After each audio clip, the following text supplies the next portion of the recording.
ಅರೆ ಕಡಿಮೆ ಹಾಕು ಆದ್ರೆ ಅಸಲಿ ಹಾಕು. MDH ಕಾಶ್ಮೀರಿ ಕೆಂಪು ಮೆಣಸಿನ ಪೌಡರ್. ಇವತ್ತಿನ ಕುತೂಹಲ ಅಧಿವೇಶನ. ರಾಜಣ್ಣ ಅಜಾ ಆದ ಮೇಲೆ ಅಧಿವೇಶನದಲ್ಲಿ ಯಾವ ರೀತಿಯಾದಂತಹ ಭರಾಟೆ, ಆ ಬಗ್ಗೆ ಮಾತನಾಡ್ತಾ ಇದ್ದಾರೆ. ಸನ್ಮಾನ್ಯ ಅಧ್ಯಕ್ಷರೇ, ತಾವು ಈಗಾಗಲೇ ಮಾರ್ಗದರ್ಶನ ಮಾಡಿದಿರಿ. ಪ್ರಶ್ನೋತ್ತರ ಅವಧಿ ಮುಗಿದ ತಕ್ಷಣ ನಾವು ಅದ್ರ ಬಗ್ಗೆ ಹೇಳ್ತೀವಿ. ಓಕೆ. ಡಾಕ್ಟರ್ ಶೈಲೇಂದ್ರ ಬೆಲ್ದಾಲ್.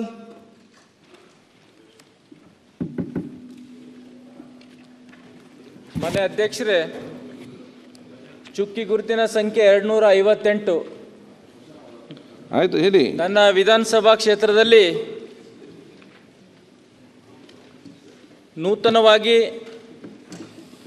ಅಗ್ನಿಶಾಮಕ ದಳದ ಹೊಸ ಸ್ಟೇಷನನ್ನು ನಿರ್ಮಾಣ ಮಾಡಲಿಕ್ಕೆ ನಾನು ಮಾನ್ಯ ಗೃಹ ಸಚಿವರಿಗೆ ತಮ್ಮ ಮೂಲಕ ಪ್ರಶ್ನೆಯನ್ನು ಮಾಡುತ್ತೇನೆ. ಮಾನ್ಯ ಅಧ್ಯಕ್ಷರೇ, ಉತ್ತರಗಳನ್ನು ಒದಗಿಸಲಾಗಿದೆ.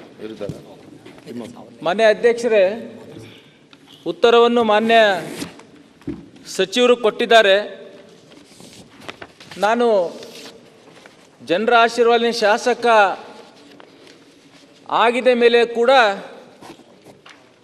ಸುಮಾರು ಸಲ ಬಜೆಟ್ ಮೇಲೆ ಡಿಸ್ಕಷನ್ಗೆ ರಾಜ್ಯಪಾಲರ ಭಾಷಣ ಮೇರೆಗೆ ಸದನದಲ್ಲಿ ರಾಜಣ್ಣ ಅವರನ್ನ ವಜಾ ಮಾಡಿದ ವಿಷಯ ಸದ್ದು ಮಾಡ್ತು. ನಿನ್ನೆ ಸಂಪುಟದಿಂದ ರಾಜಣ್ಣ ಅವರನ್ನ ವಜಾ ಮಾಡಲಾಯಿತು. ಆ ವಿಚಾರ ಇವತ್ತು ಸದನದಲ್ಲಿ ಆರಂಭ ಆಗ್ತಾ ಇದ್ದಂತೆ ಸದ್ದು ಮಾಡಿದೆ. ರಾಜಣ್ಣ ಅವರನ್ನ ವಜಾ ಮಾಡಿದಂತಹ ವಿಷಯ ಈಗ ವಿಪಕ್ಷಗಳಿಗೂ ಕೂಡ ಒಂದು ಅಸ್ತ್ರ ಆಗಿದೆ. ಈಗ ಅದೇ ವಿಚಾರ ಸದನದಲ್ಲೂ ಕೂಡ ಭಾರಿ ಸದ್ದು ಮಾಡ್ತಾ ಇದೆ. ಸಂಪುಟದಿಂದ ಏಕಾಏಕಿ ರಾಜಣ್ಣ ಅವರನ್ನ ವಜಾ ಮಾಡಿರುವಂತದ್ದು ಈಗ ಸರ್ಕಾರಕ್ಕೀಗ ತಲೆನೋವಾಗಿದೆ, ವಿಪಕ್ಷಗಳಿಗೆ ಅಸ್ತ್ರ ಆಗಿದೆ. ರಾಜಣ್ಣ ಅವರ ವಿಚಾರ ನಾವು ಪ್ರಸ್ತಾವ ಮಾಡಿದ್ರಿ. ಗೌರವಾನ್ವಿತ ನಮ್ಮ HK ಪಾಟೀಲ್ರವರು ಭಾಳ ಅವರು ಕಾನೂನು ತಜ್ಞರು, ಭಾಳ ನೀಟಾಗಿ ಹೇಳಿದ್ರು. ಆ ಥರದ್ದು ಏನೂ ಇಲ್ಲ, ಆ ಥರದ್ದು ಏನು ಸಮಸ್ಯೆನೇ ಇಲ್ಲ. ನೀವು ವಿರೋಧ ಪಕ್ಷದವ್ರ ಪೇಪರ್ಗಳೆಲ್ಲ ನೋಡ್ಕೊಂಡು ಮಾತಾಡ್ತೀರಾ, ನಾವು ದಾಖಲೆ ನೋಡಿ ಮಾತಾಡ್ತೀರಿ, ನೀವು ಪೇಪರ್ ನೋಡಿ ಮಾತಾಡ್ತೀರಾ ಅಂತಂದರು. ಅಲ್ಲ, ಒಂದೇ ಇಲ್ಲ ನೋಡಿ, ಸದನದ ನಮ್ಮದು ಕರ್ತವ್ಯ. ಆದ ತಕ್ಷಣವೇ ಒಬ್ಬ ಮಂತ್ರಿ ಅವ್ರನ್ನ ವಜಾ ಆದ ತಕ್ಷಣವೇ ಈ ಸದನ ನಡೀತಾ ಇದೆ. ಈಗ ಸದನ ನಡೀತಾ ಇದೆ.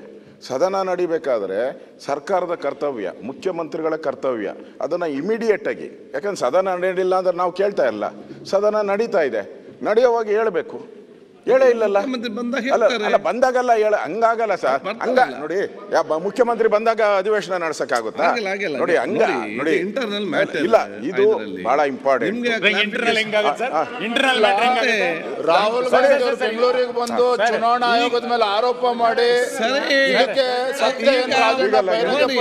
ಅದರ ನಂತರ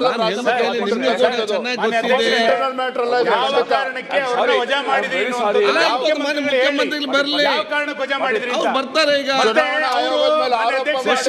ಅವರು ಹೊರಗಡೆ ಏನ್ ಹೇಳಿದಾರೆ ಅಂದ್ರೆ ಇದರಿಂದ ಒಂದು ಷಡ್ಯಂತ್ರ ಇದೆ, ಒಂದು ಪಿತೂರಿ ಇದೆ ಅಂತ ಹೇಳಿದಾರೆ.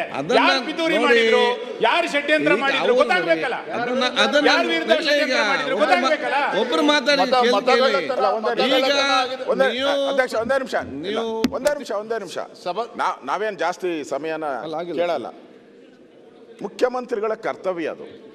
ಅಲ್ಲ, ಯಾವಾಗ ಇವತ್ತು ಕ್ವಶನ್ ಈಗ ಬರ್ತಾರೆ ಅವರು. ನೋಡಿ, ನೆನ್ನೆ ಆಗಿರೋದು ಘಟನೆ, ನೆನ್ನೆನೇ ಹೇಳ್ಬೇಕಾಗಿತ್ತು. ನೆನ್ನೆ ಆಗಿರೋದು ಅವರು ಈಗಾಗಲೇ ನನ್ನ ಮೇಲೆ ಷಡ್ಯಂತ್ರ ಆಗಿದೆ, ನಮ್ಮ ಪಾರ್ಟಿಯವರೇ ಮಾಡಿದ್ದಾರೆ ಅಂತ ಅವ್ರು ರಾಜೀನಾಮೆ ಕೊಟ್ಟಿದ್ದಾರೆ. ಅವರು ರಾಜೀನಾಮೆ ಅಕ್ಸೆಪ್ಟ್ ಮಾಡಿಲ್ಲ. ನೆನ್ನೆ ರಾಜಣ್ಣ ಅವರ MDH ನ ಕಿಚನ್ ಕಿಂಗ್ ಕಿಚನ್ ಅಲ್ಲಿದ್ರೆ ನಾವು ಎಲ್ಲವನ್ನು ಮಾಡಬಹುದು. ಬೆಂಗನ್ ಕ ಬರ್ತಾ, ಆಲೂ ಗೋಬಿ, ಬಿಂಡಿ ಮಸಾಲಾ, ಇನ್ನೂ ಬಹಳಷ್ಟು. MDH